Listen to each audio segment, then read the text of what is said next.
All right, ladies, hello and welcome back once again to the only coast to coast radio show all about the information economy. It's called Inside Analysis. Yours truly, Eric Kavanagh is here. And folks, I'm very excited to be talking to two very clever entrepreneurs today. We're going to talk about recurring revenue, which I call the two most beautiful words in the English language. We're going to talk about subscription services and how to manage subscription services and what that all means, and how businesses can get the right service for their operations. And when I thought about this topic, I realized in the enterprise world, there is a very clear analogy, which is CapEx versus OpEx. So capital expenditures are big expenditures that you plan for the year. Maybe you're buying some equipment or a building or very expensive software. OpEx is operational costs. So smaller tend to be, but very important to the business, but they do add up over time. And these days, software as a service, or SaaS, as it's often called, is a huge part of the enterprise computing world and the small business computing world and basically every part of our lives. We've got all these different SaaS services. You also have subscriptions for movies, for content. And it went from like Netflix to now there's Paramount and Disney Plus and all these guys got 15 different, 20 different subscription services. And I've noticed that even banks, my bank, Chase Bank, is getting good about helping you watch out for that stuff and say, hey, it looks like a recurring transaction. Is this correct? So it's interesting that we have this confluence of technologies and data coming together to help us navigate and manage all this. Because at the end of the day, businesses want to sell stuff, either services or products. They want to make money on it and be able to track that and understand what's happening and have a handle on what they're going to make and what they can spend. So with that, let me bring in Lina Tonk from Recurly, and it's a company that really helps you with your subscription services. So Lina, thanks so much for your time today. Tell me about your company. Where did this idea come from, and what do you guys do? Yeah, thank you so much. So much to uncover in your opening too. I'm like, okay, I want to talk about that. I want to talk about that. Agree on That's a lot fine. of those things. Well, I've been in SaaS my entire career. So accelerating, right? SaaS moves fast. That's just the way it is. I'm actually new to subscriptions, believe it or not, and I looked at the subscription market early in the year, and truly, it's just like it's such a momentum time to be part of it. It's a special time too to be able to make a difference. So Recurly is, it's how leading brands can get ahead of what's next. That is, you've heard of our new rebrand, but really the reality of what we do today is our ability to help them grow as they go along. We have customers from all over coming to us, wanting to run subscriptions for the very first time. They're brand new at this. They're just starting. How do we do it? How do we start? What are the strategies ahead? And what are the possibilities? Where we have subscription natives that have this is all they've done. You mentioned Netflix, Platform Plus. They know what they're doing. They've been in Right. subscriptions. Streaming has been in subscriptions forever. Gosh, we come from a pandemic, right? This Right. is when a big part of that took off. But the possibilities of subscriptions are incredible.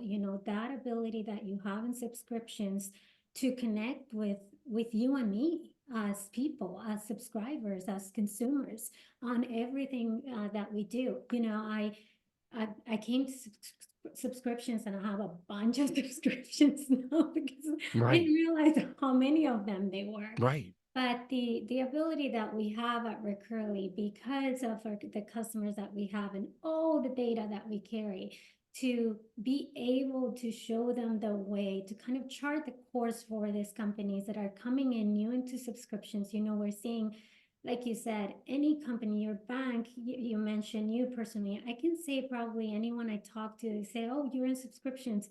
They'll say something different. Airlines are doing it as well.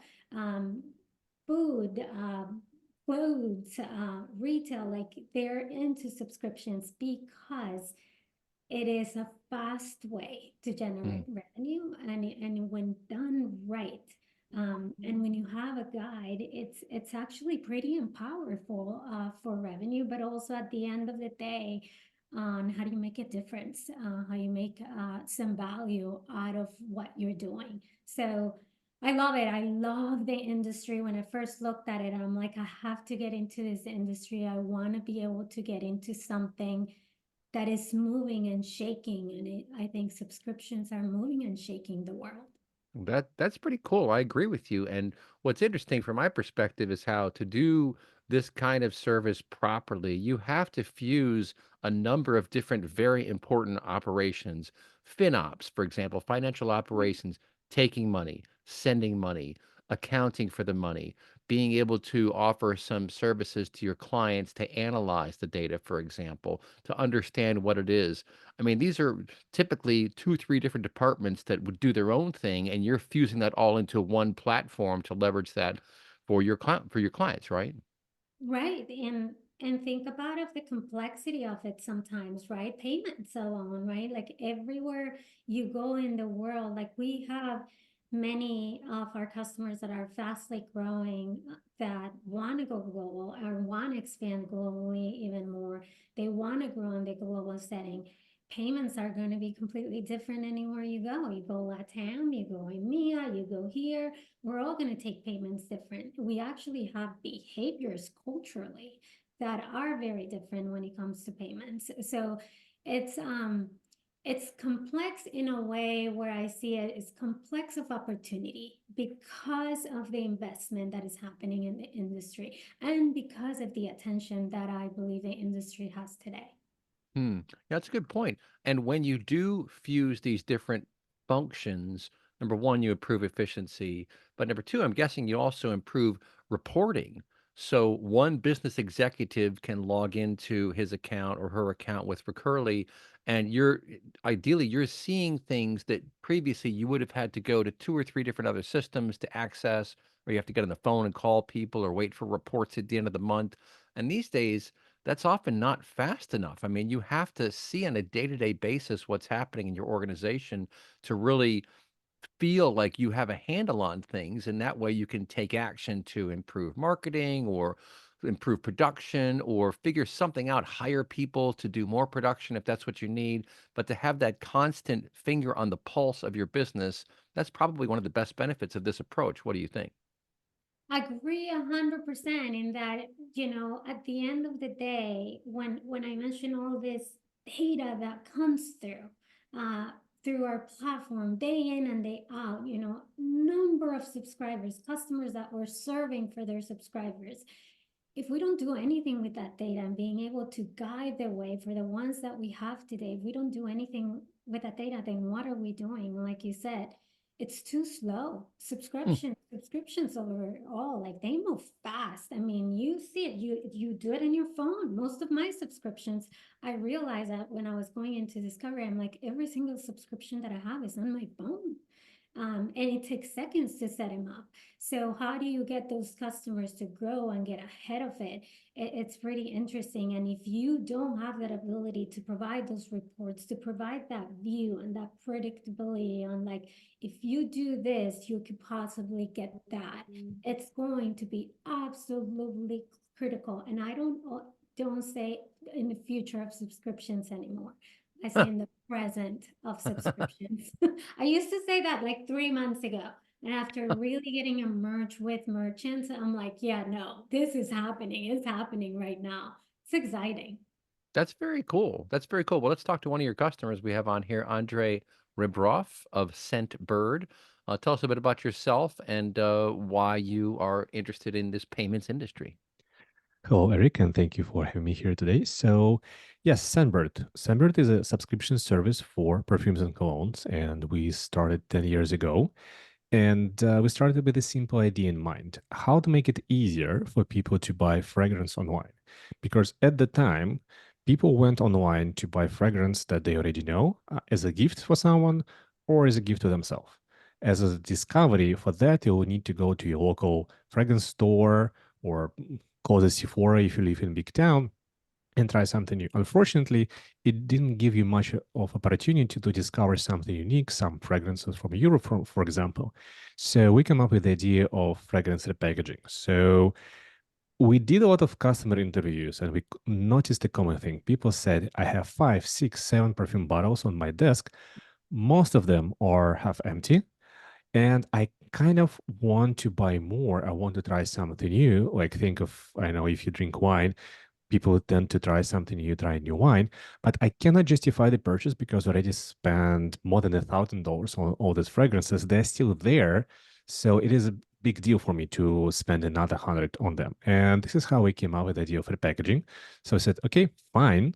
We'll give you a monthly supply of a fragrance and we'll help you to make a choice by giving you recommendations what to try. Just tell us a little bit about yourself, tell us what you want to find, and it'll give you a simple way to get the new fragrance every month. And this is where we actually copied a lot from Netflix, but from the old Netflix with the queue. So we said, okay, here's your queue. Each cell is a month. Assign a fragrance to each month, and you'll get this month by your doorstep. Easy. So this is how it all started 10 years ago. Now it's much more complicated because we have 800 fragrances on our platform. We have candles, we have reed diffusers. We also acquired a car freshener subscription because who doesn't like to smell nice when you're in the car, especially if you have animals or kids. So a lot of things happened, and I would say a lot of complexity was introduced because when we started, we had only one subscription plan, one product a month. That was easy. Now, with so much option, multiple products, multiple upgrades, downgrades, options to skip your months, pause your subscriptions. For that, we needed a good partner because one way of doing things is to do everything yourself. But in Right. this case, we had to raise a lot of money, millions and millions of dollars, spend them on engineers and keep maintaining this thing. But we are not a technology company, and this is coming from the CTO of the company. We're technology enabled. So my job is always to find the best tool, a best partner, to be honest, who can support us with a specific task. In this case, it was subscription. So we after what? After 5 years and after two partners, we finally discovered Recurly and we started to work together. And it's been a wonderful partnership since then. Well, you know what's interesting to me is that you recognized you had to do something different to get your customers more engaged and get more prospects converted. And you had this problem, which is that, well, people only buy at a certain period of time. It has an expensive component to it, so it's financially straining somewhat, but people still want to do different stuff. And you realized, hey, if we can just give them samples on a regular basis, get a sort of a subscription ourselves, and get some help in managing the logistics of all that, we'll change the game. And that's exactly what happened. So you solve the logistical problems, which is usually what holds organizations back. I mean, obviously the money is a problem, but just being able to sort through the logistics of how to do that, if you can do that effectively, you win, and but you have the right partner, right? So I think it's very interesting that you managed to tackle, again, like I was saying earlier, multiple different types of functions which used to come from different departments or different people is now all being woven into one service that's provided to you. So you Mhm. leverage that service and your clients are all happy, right? That's right. It's interesting that you mentioned logistics because at some point we actually had to take over the fulfillment operation, and now we operate our own warehouse that Wow. does the magnificent job of sending 800,000 shipments a month. This is a huge Wow. volume, especially if you consider the complexity of the shipment itself. People might have three, four, five products in their shipments. So to manage all of that, but most importantly, to report on all of that in time, that's a different challenge. Well, and that's a good segue back to Lena here, because again, you're handling the reporting side of this. I mean, this is money that's moving around, and so you have to track that for your purposes, for your clients' purposes, et cetera. And what I love is that when someone comes along and solves these kinds of problems, and I see you used to work at iSolves, right? When they solve Yes. these kinds of problems, it opens other doors. So the money and the time that you have to spend that you used to spend on this set of processes can now be refocused on this other set of processes. And that's what enables growth. And that's what enables you to do more fun things, hire people, and do cool stuff, right? Yeah, how did you end up with that? Because really that's to me, the value of it all is doing it for, at the end of the day, who benefits from this. And I always go into subscriptions since when I came in, it was very about, subscriptions as a platform, like, and I'm like, but we're serving humans, we're serving subscribers are people like us, how exciting that we can put ourselves into it. Yeah, I come from, the people world. I was in the business of people for many years at ISO, saw tremendous growth there. Probably one of the reasons that I went and looked into something else that was exciting that I could grow. But in subscriptions, we tend to think it's like, okay, it's a platform and we're going to do it automatically. But I'm like, it's the same thing. It's a business of humans where I hear Andrei speak about his company, the way they build it, and the possibilities they have been able to provide to people. It's absolutely overwhelming to me because they solve the problem of perfumes and not having all this 100 perfumes on your bathroom. As a woman, that's what I think. I'm like, how simple did they make it, right? But they make it simple, they made it easy, and now they went beyond that. Actually, we need more than that. So it's the possibilities of being able to make a difference for the people that you're serving. In our case, we're serving our merchants, and our merchants are serving customers to their subscribers. So it's important for me to always keep that in mind. You're growing subscribers, they're making money, everybody's making money, we're growing no matter what. But it's all, to me, at the end of the day, of like growing that experience, making sure people are getting value for what you're giving them. Yeah, that's very cool. And, we'll pick this up in the next segment here in just a second. But what excites me about the whole subscription model and the fact that Recurly makes it easy for companies to get involved in that is that you can get up and running and start doing something. And of course, you're going to have other problems to solve, as the Seinfeld episode joked, other problems to fry. You're going to have to, other stuff you I have to know. figure out.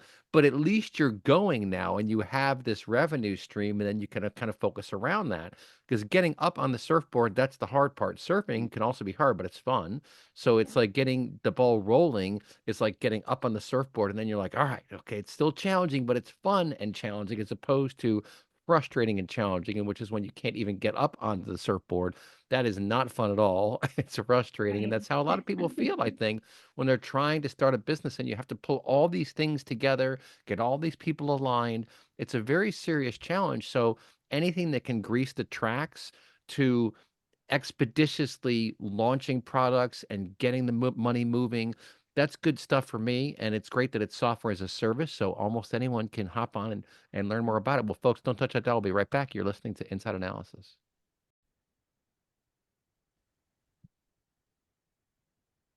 All right, folks, welcome back once again on Inside Analysis. Your host, Eric Kavanagh, here with Lina Tonk from Recurly and Andrei Rebrov from Scentbird, both doing very interesting things. And Lina, I wanted to ask you, because again, your technology fuses what were separate departments in many ways. I mean, there's the accounting, there's the money capturing, there's the money sending, right? You're pulling money in and you're sending money out, and you're accounting for all that, and you're giving some analysis to your clients and all that.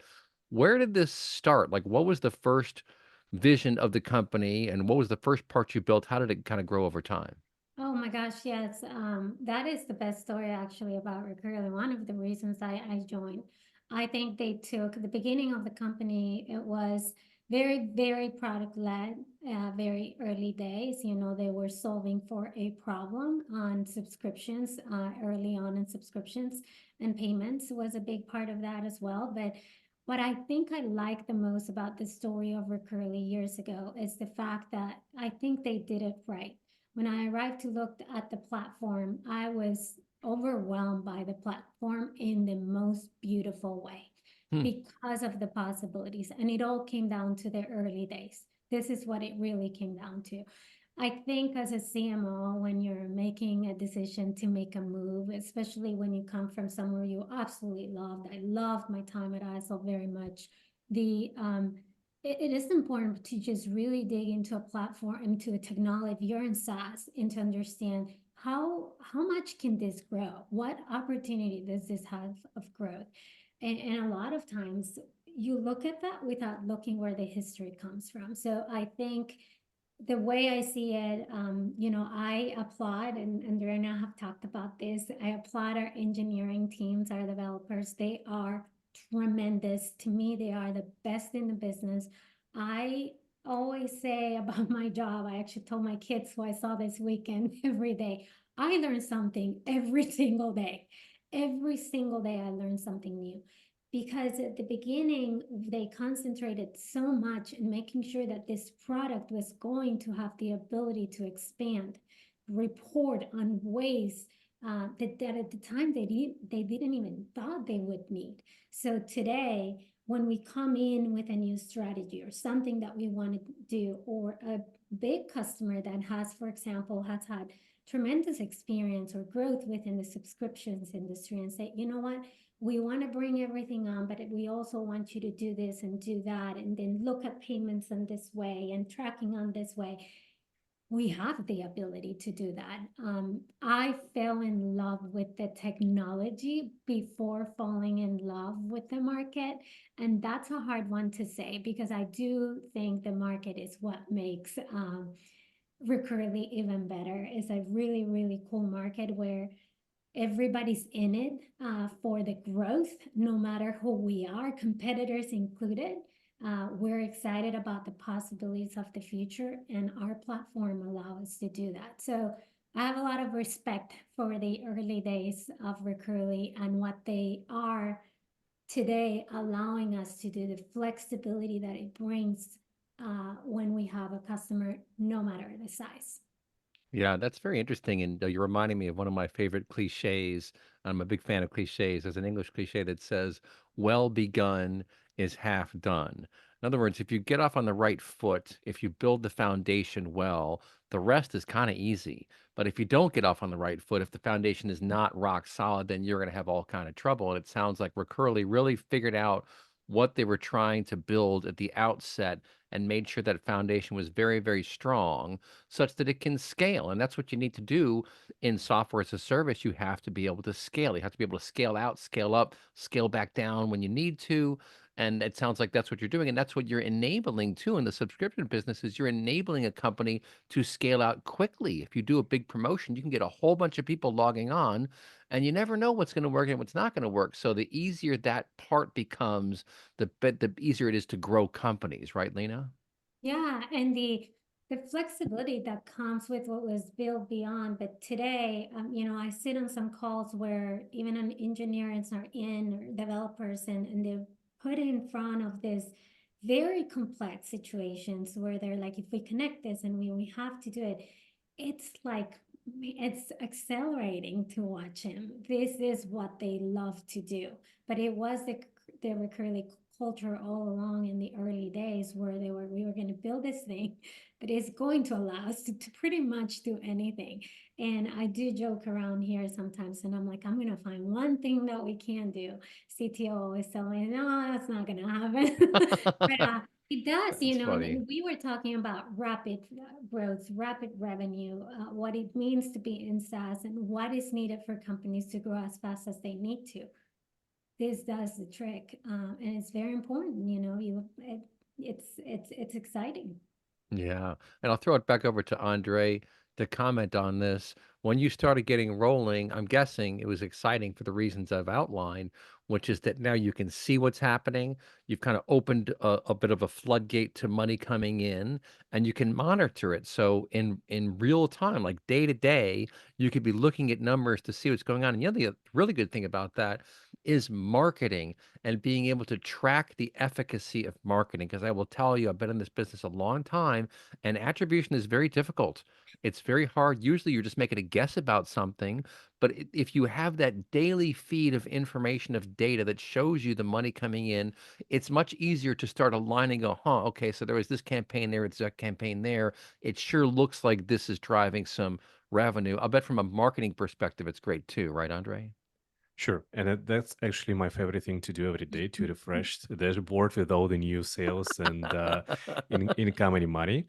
But that's a great point you make here. And that's what I like about my job particularly, because as a technology, my job is to connect all kind of data and see the impact of certain marketing campaigns to inventory, to finance, to overall company performance. Right. And I would say marketing in the recent 5 years went through interesting um, evolution, because at first it was growth at any cost when we had free money. Then it Right. was Right. retention at any cost, and we saw people just holding on, hiding cancellation button, giving option to skip for years, and so on and so Oh, forth. But right. now what we are seeing is a very interesting movement. It is profitability at any cost. And Mm, profitability is not just a function of marketing, it's a function of every department in the organization, because it's the way how we spend money, the way how we earn money, the way how we use our money. And this is the beauty of subscription business in general, because every day you get money in your bank account, and then you could and you should make an educated decision on how you spend this money. So what you need to have is an ability to understand the entire marketing performance, every channel, every campaign, every lead, find out what performs better, and then reinvest in things that do well. Hold on for a second for things that don't do well, do the analysis, what's going on, restart, retry some things, and then pour budget into them as well. And this is a mm. very dynamic thing to do, and that requires the unified work again of the entire organization. And this is where having the proper data in time is super critical. So I would say marketing job today, and Lina knows this better than I do, is very interesting. It's very data driven. It's very fast. It requires constant attention. It requires alerting, but it requires precision in data that you get. Yeah, that's a very good point, and I'll throw it over to you, Lena. I saw you smiling there.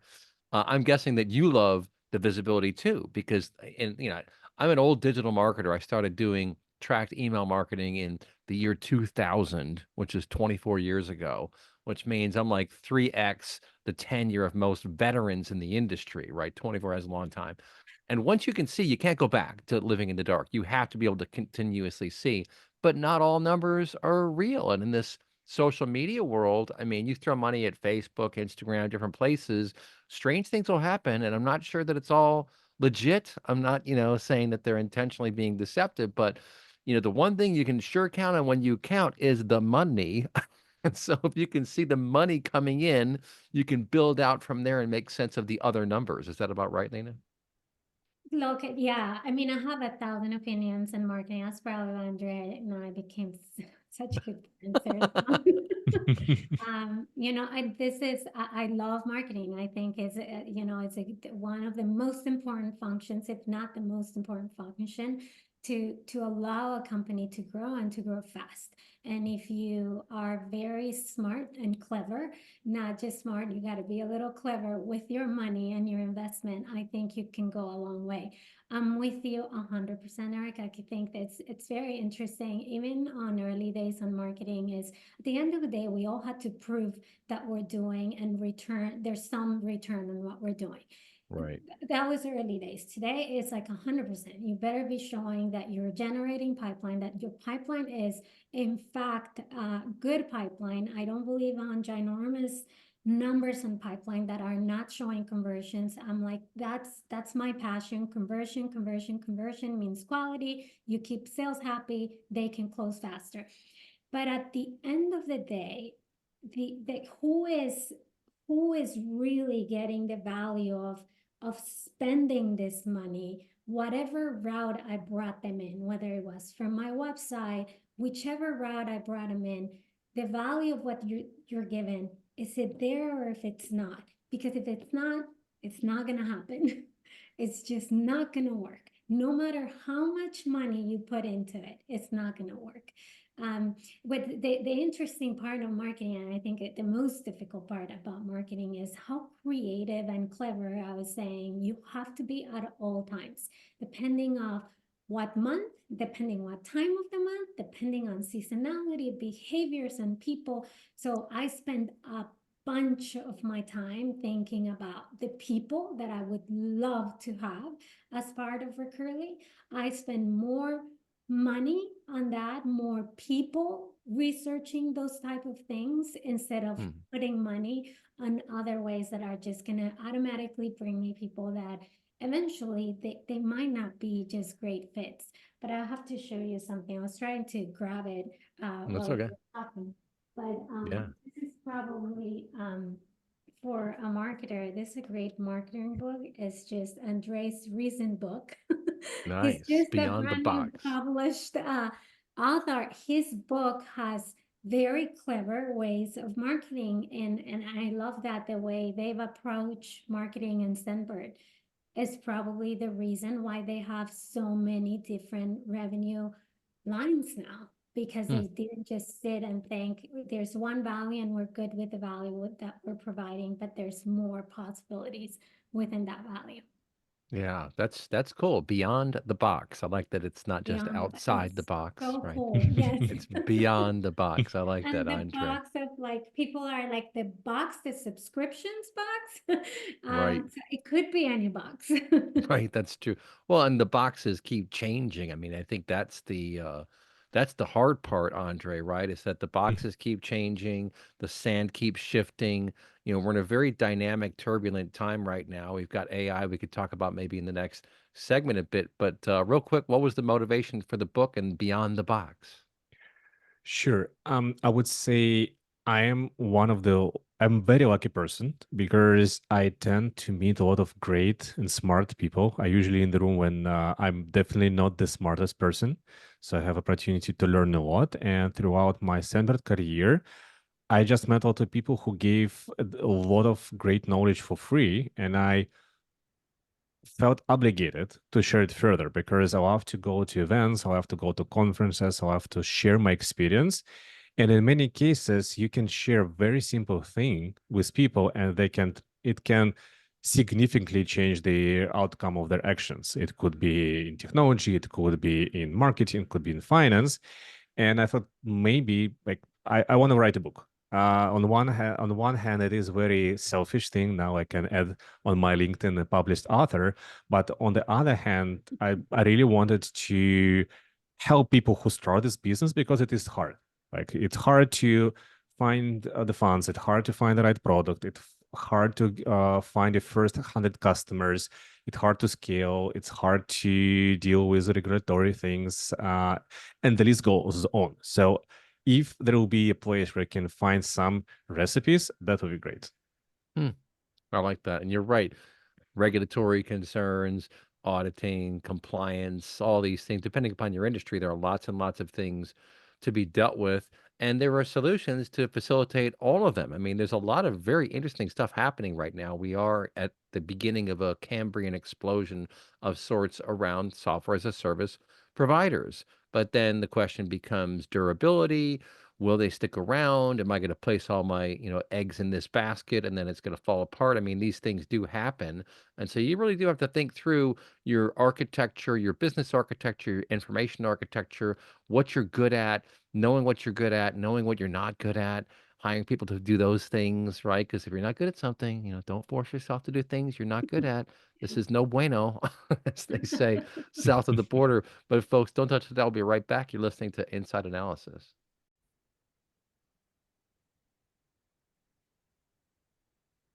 All right, folks, back here on Inside Analysis. What a fascinating show. We're talking about recurring revenue. I've said this for years. The most beautiful two words in the English language are definitely recurring revenue. Just keep it coming in, baby. I've lived in different worlds where you had just a couple big clients or a bunch of small clients or whatever, but there's nothing better than having lots and lots of clients that pay you on a regular basis. Now, then you have to tackle other things like, am I delivering good enough products? Am I delivering good enough services to keep them around? That's true, but the bigger you can get your base, the better off you're going to be. Because as long as there's some money coming in, you're still a going concern. I always say that too. The most important job in any company is sales. It's like getting someone to sell the stuff that we then buy. And there's marketing to help that. There's administration to overlook it. But what's cool, and I'll throw it back over to Lina Tonk here of Recurly, is that you really have fused together multiple parts of a traditional business, allowing for, I think, more investment in other areas like marketing, like creativity, like doing different interesting things. And of course, AI is out there to enable all this stuff. Can you tell us a bit about the AI under the covers here? What's it doing and how are you leveraging that kind of thing, Lena? Yeah, I think two-way for me on AI, since we've been talking so much about marketing, and I did hear you say sales is the most important. department, and I actually use that here a lot. So I did say marketing, but I tend to say sales is the most important. I get on with this CRO really, really well, but it's a very important department. It's the one closing the deals and talking to our future customers. So it is very important. Look, I think there's two things for me for AI. For me, as I think AI day to day, from a marketing perspective, from a functionality perspective, there's tremendous opportunity in marketing. We were just talking about what we're doing, how we are get up to what we're supposed to be delivering, our pipeline, how clean is that pipeline, how the quality level of that pipeline, and what sources are we looking for that. And anything and everything that we use within tech for marketing has to have some level of AI at this point. And I feel like if it doesn't, then we're going to be behind the game.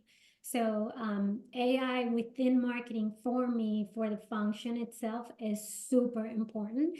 And then get to that maturity where you are actually then extending that conversation into your other departments like sales. How are sales and marketing collaborating on the tech that they use, and what AI is that tech using to get them ahead, whether that is targeting or finding the right person, attaching to ICP or investment or anything. So AI for me, from the marketing perspective, incredibly important.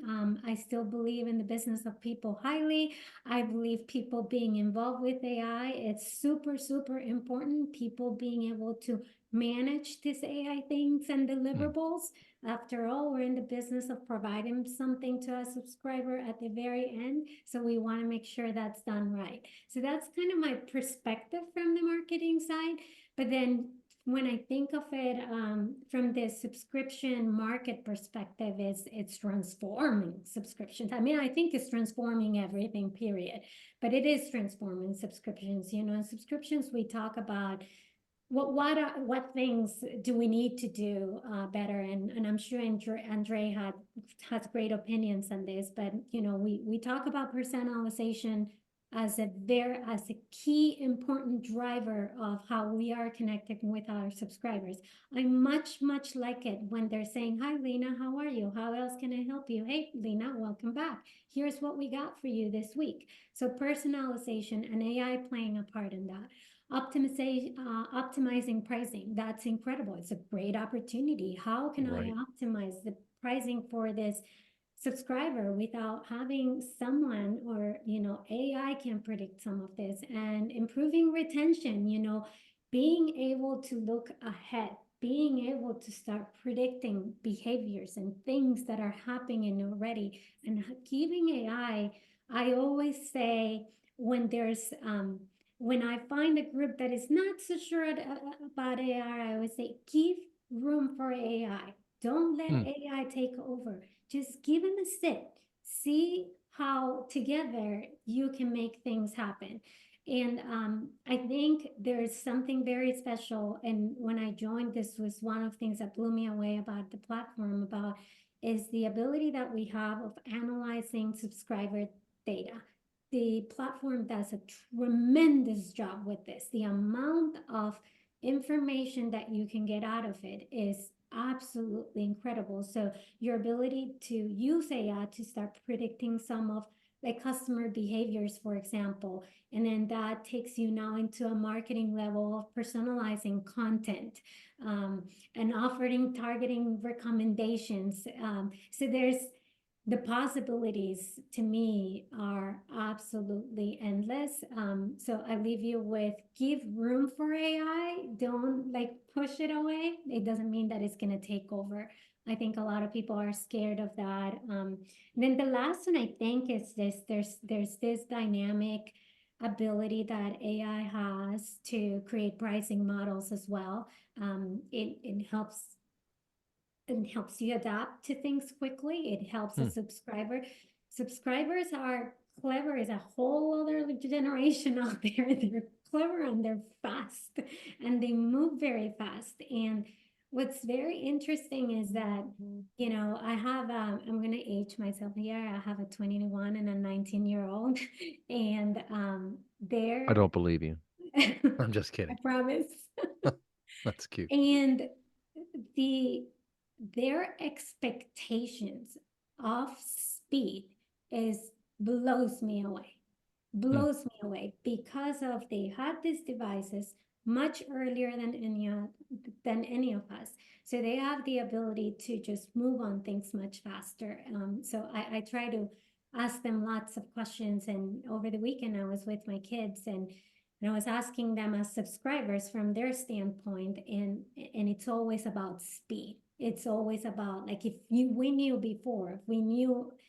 So there's the ability that AI has of predictability of getting you ahead, of getting you that answer, and that by itself then it's solving that problem, or it's not necessarily solving the problem, but you are giving that value of experience to that subscriber.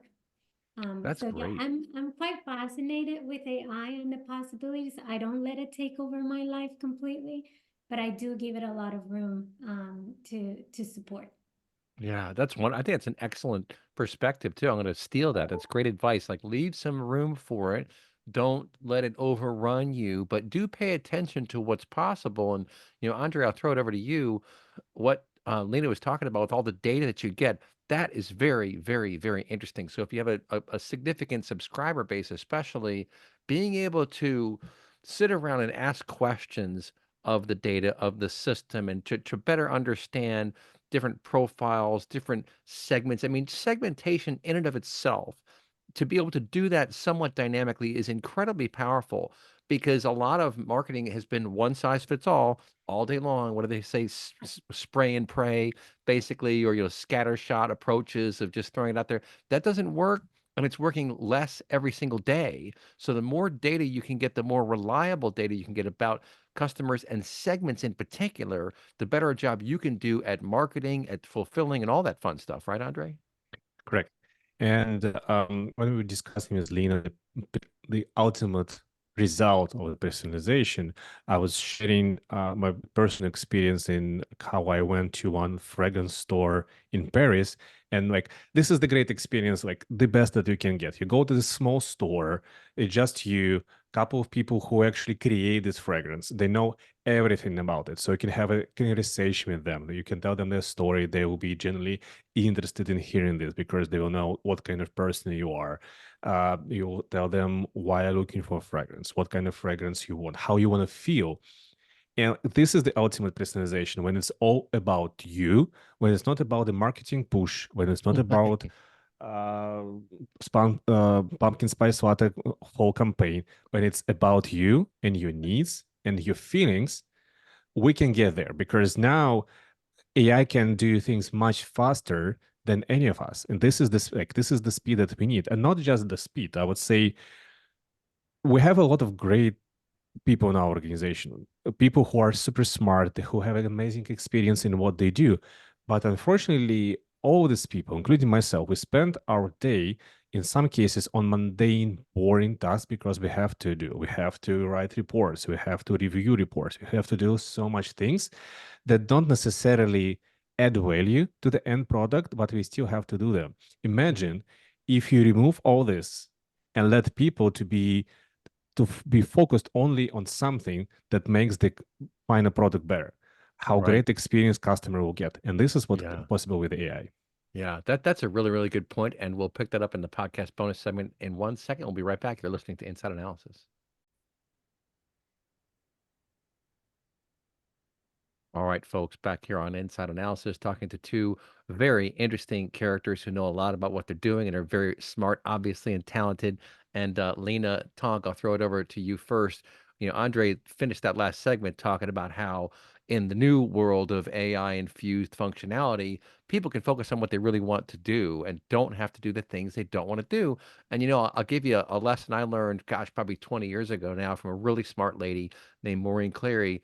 She pointed out to me that in the US, there's this real tendency in corporate America to train people and improve their abilities in things that they don't really like to do. There's this whole movement of, oh, you're not good at accounting, we need to teach you accounting, or you're not good at creative stuff, we need to help you get more creative. And she said this is a bad idea. She said some people just like to do certain things, and what you really want to do is just sort of channel them towards the stuff that they're going to enjoy doing. And I think that especially if you're self-employed or entrepreneurial, you must focus on things that you want to do. So I think that's a very good perspective on the power of AI is figure out ways to let it handle the things that you don't want to do so you can focus on the things that you really do enjoy doing. What do you think, Lena? I love that. And I'm gonna steal now one from you because she's absolutely right. I mean, why force people to do something they don't want to do? The bottom line is you're just not gonna get the best work. You will get Right. some work and you might get it done, but you're just not gonna get it with the passion and the goodness of the work that it can come out with. I do agree with that, Andrei. See, we do agree a lot of times. The I agree with that because why not? If AI has the ability to do these things that, and there's so much complexity on them too, that we can use it. Look, those are the things that we don't necessarily want to do or we want to invest on, but we know AI can do them and can do them well. That's another perspective on how to do it. And I couldn't agree with that more. Look, the idea to me is like we're in SaaS, but we're in a human world. Yeah. And at the end, we're serving and growing because of humans like us. And if we are giving them that value of what we're doing, then I think we're doing it right. So if we have that person to go back to your friend who I will look up after this, because I do love that very much, is if we go back to that where you were putting people where they're really possibly not talented at or it's not where their passion comes from, you're never going to get the best out of it. So yeah, no, I agree on that. And AI, the possibilities, look, I think this is, many of us still say today, this is just the beginning of AI and the possibilities ahead.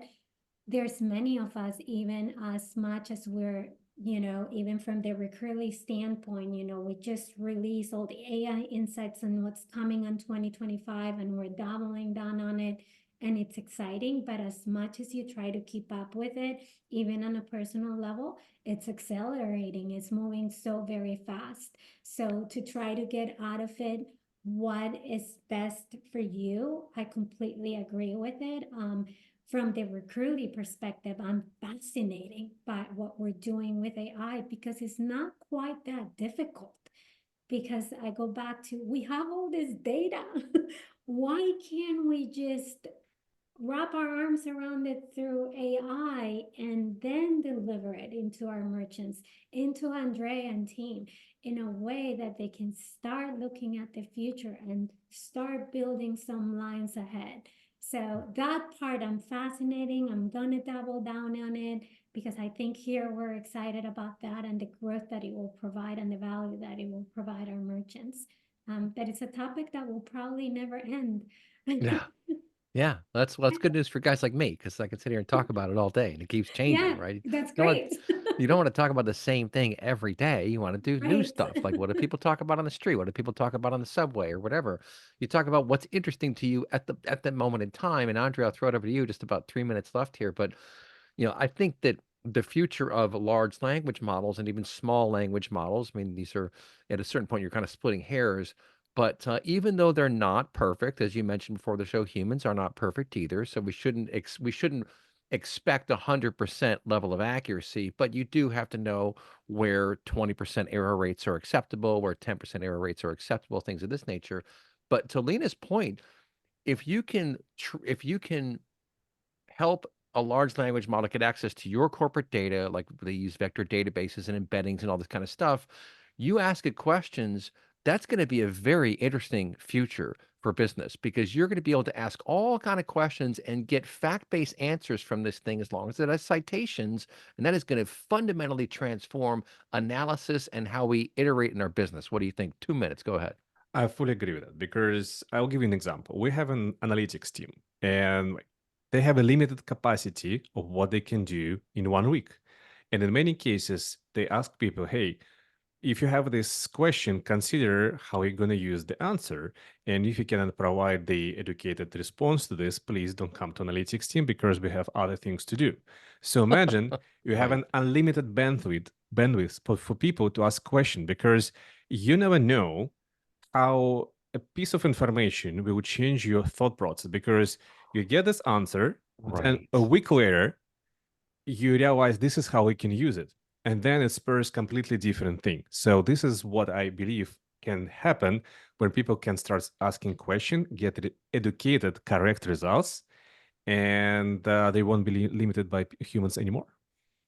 That is such a good point, and, I'll just kinda close out here, and we'll have to have you guys back on the show sometime, but that's another really interesting benefit I've noticed from doing these shows, and I've done, like, 2,000 of them over the past 20 odd years, so I've done many, many, many of these kinds of shows, and what I've noticed is that in the round, when you're all sort of twisting in the wind together and people say this and someone says that, in that process, new ideas spark out and you realize things and you'll come up with new ways of explaining something that you never did before. And it's because of the flow of ideas, right? They talk about large language models, how they have a context window. Well, so do people. People have a context window.